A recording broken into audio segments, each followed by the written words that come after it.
당내 반대파를 어떻게 할지가 고민인 건 국민의힘도 마찬가지입니다.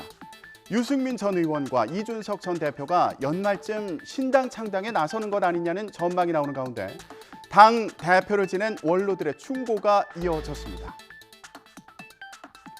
국민의힘의 전신인 자유한국당 대표를 지낸 홍준표 대구시장은 신당 창당설에 전혀 우려할 필요가 없다고 평가했습니다.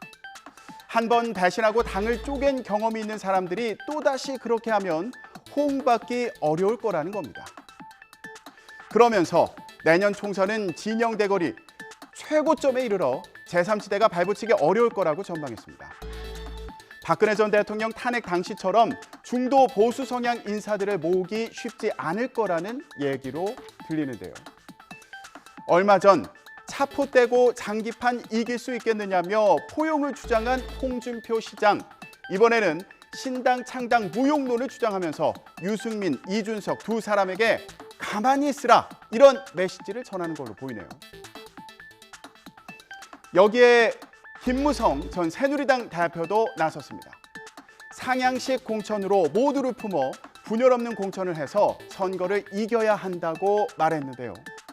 동시에 유승민 전 의원과 이준석 전 대표를 향해서는 신당 만들어서는 의미 있는 표를 얻지 못한다며 탈당해선 안 된다고 말했습니다.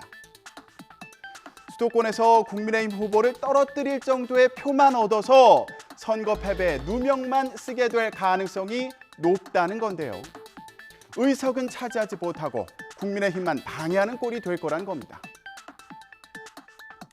이렇게 여권에선 신당 창당 가능성을 두고 이런저런 말이 오가는 가운데 한편에서는 판을 흔들 거물급 인사들의 출마 여부도 주목됩니다. 여권에서 정치 1번지 종로에 한동훈 법무부 장관의 출마를 검토한다는 보도도 나왔습니다. 차기 대권 주자로 꼽히는 한 장관을 서울 한복판에 내세워서 수도권 승리까지 노리겠다는 구상으로 보이는데요.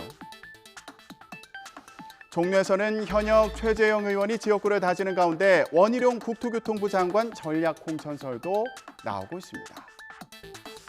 민주당에서는 노무현 전 대통령의 사위 곽상원 변호사가 지난해 7월 지역위원장으로 선임돼 활동하고 있고요. 여기에 노무현 전 대통령 보좌관으로 정치에 입문한 이광재 국회 사무총장이 출마할 가능성도 나오고 있습니다.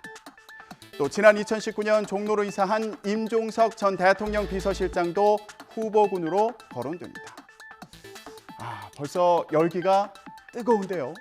종로 대전의 승자는 자연스럽게 대권 주자 반열에 올랐던 만큼 여야 모두 사활을 건 싸움이 예상됩니다. 지금까지 정치 브리핑이었습니다.